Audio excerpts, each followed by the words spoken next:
যে ছাত্র সব প্রশ্নের উত্তর দেয় তাকে যদি শিক্ষক শূন্য দেয় তাহলে কি সেই ছাত্র মেনে নিতে পারবে? সব প্রশ্নের উত্তর দেওয়ার পরে যদি কোনো স্টুডেন্টকে আপনারা 0 নাম্বার দেন, সেই স্টুডেন্ট কি মেনে নিতে পারবে? হ্যাঁ, এমনই মন্তব্য শোনা গেল মুখ্যমন্ত্রী মমতা বন্দ্যোপাধ্যায়ের মুখ থেকে। বর্ধমানের সভা থেকে ঠিক এই প্রশ্নই তুলে দিলেন মুখ্যমন্ত্রী মমতা বন্দ্যোপাধ্যায়। না, অবশ্য এর নেপথ্যের প্রেক্ষাপট কোনো শিক্ষা ব্যবস্থা নয়, কিন্তু রয়েছে দুর্নীতির অভিযোগ, আর তাতেই সার্ভে করতে আসা প্রতিনিধি দলের প্রেক্ষাপট। গত মঙ্গলবার মুখ্যমন্ত্রী বর্ধমানে সরকারি কর্মসূচি ছিল। সেই কর্মসূচিতে একাধিক প্রকল্পের শিলান্যাস করেন তিনি, সঙ্গে ঘোষণা করেন আরো একাধিক প্রকল্পের। সে প্রসঙ্গে কথা বলতে বলতেই কেন্দ্রীয় বঞ্চনার বিরুদ্ধে সরব হন মুখ্যমন্ত্রী। কেন্দ্রকে খোঁচা দিয়ে বলেন, প্রধানমন্ত্রীর চেয়ারকে আমরা সম্মান করি, তারও উচিত আমাদের চেয়ারগুলোকেও সম্মান করার। আমি তার চেয়ারকে সম্মান করি, কিন্তু আমি যেমন তার চেয়ারকে সম্মান করি, তারও উচিত আমাদের চেয়ারগুলোকে সম্মান করা। কেন বলবেন বাংলায় সব চোর তাই আমি টাকা বন্ধ করেছি? কেন বলবেন এমন কথা? প্রশ্ন তুললেন মুখ্যমন্ত্রী। কেন বলবেন বাংলায় সব চোর তাই আমি টাকা বন্ধ করেছি? চড়া মেজাজে বললেন যে বাংলায় সব চোর, আরে আপনার উত্তরপ্রদেশ সবচেয়ে বড় চোর, ডবল ইঞ্জিন সরকার, সেখানে সব থেকে বড় চোর, বিহার সবচেয়ে বড় চোর, গুজরাটে সবচেয়ে বড় চোর। আগে নিজেদের চোরেদের দিকে তাকান। উত্তরপ্রদেশ সবচেয়ে বড় চোর, মহারাষ্ট্রের আপনার ডবল ইঞ্জিন সবচেয়ে বড় চোর, বিহারের ডবল ইঞ্জিন সবচেয়ে বড় চোর। আগে চোরদের দিকে তাকিয়ে দেখুন। এরপরই আসে কিন্তু সেই প্রসঙ্গ। মমতা বন্দ্যোপাধ্যায় তিনি বলেন যে 186টা টিম পাঠিয়েছিল, কিছু জায়গায় সমস্যা হয়েছিল, সব প্রশ্নের উত্তর দেওয়া হয়েছিল।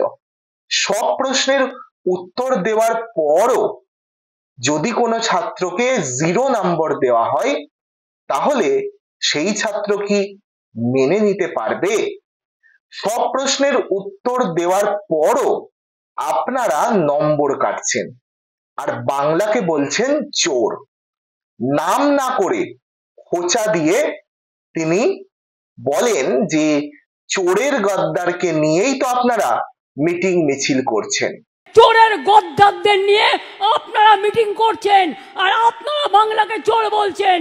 মমতা বন্দ্যোপাধ্যায় তার যুক্তি যে সমস্ত পঞ্চায়েতগুলি রয়েছে সেই পঞ্চায়েতগুলি সব তো আর তৃণমূলের দখলে নয়, পঞ্চায়েত কোনো একটি নির্দিষ্ট দলের হয় না, বহু পঞ্চায়েত রয়েছে যেগুলো বিরোধীদের, এমনকি বিধায়ক সাংসদও রয়েছে বিরোধীদের। কিছু সমস্যা হয়, আমাদের কাছে প্রশ্ন করা হয়েছিল, তার জন্য 186টা টিমও পাঠানো হয়েছিল, সব প্রশ্নের উত্তর আমরা দিয়েছি।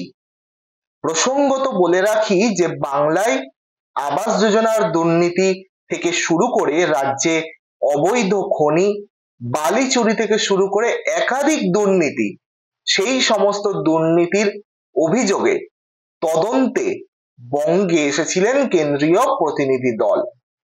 আর তাই নিয়েই মমতা বন্দ্যোপাধ্যায়ের অভিযোগ যে একাধিক 100 দিনের কাজ, আবাস সহ একাধিক প্রকল্পের টাকা আটকে দিয়েছে কেন্দ্র, কিন্তু তার দাবি তদন্তকারী টিমকে সব প্রশ্নের উত্তর দেওয়ার পরও কেন বাংলার প্রতি এমন বঞ্চনা।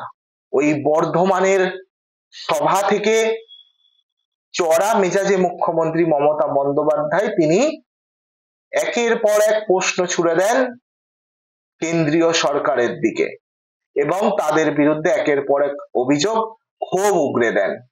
বিধানসভা নির্বাচনের আগে আবারও এই বিষয়টিকে ইস্যু করে মমতা বন্দ্যোপাধ্যায় সেই বিষয়গুলিকে আরো একবার উস্কে দিলেন। শুনুন তার বক্তব্য।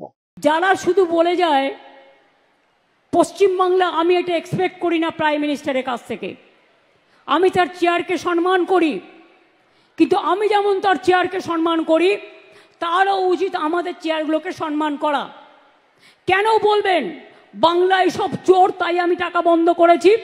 উত্তরপ্রদেশ সবচেয়ে বড় চোর, মহারাষ্ট্রের আপনার ডাবল ইঞ্জিন সবচেয়ে বড় চোর, বিহারের ডাবল ইঞ্জিন সবচেয়ে বড় চোর। আগে চোরদের দিকে তাকিয়ে দেখুন, বাংলাকে অসম্মান করার জন্য কটা টিম পাঠিয়েছিলেন চিফ সেক্রেটারি? 186টা টিম পাঠিয়েছিল। Can you imagine? কিছু জায়গায় দেখুন, সব পঞ্চায়েত তো আমাদের নয়, নানা দলের আছে। পঞ্চায়েত কখনো একটা পার্টির হয় না। এমএলএ যেমন ওদেরও অনেকগুলো আছে, এমপিও আছে। ডেমোক্রেসিতে সব রাজনৈতিক দলই থাকে।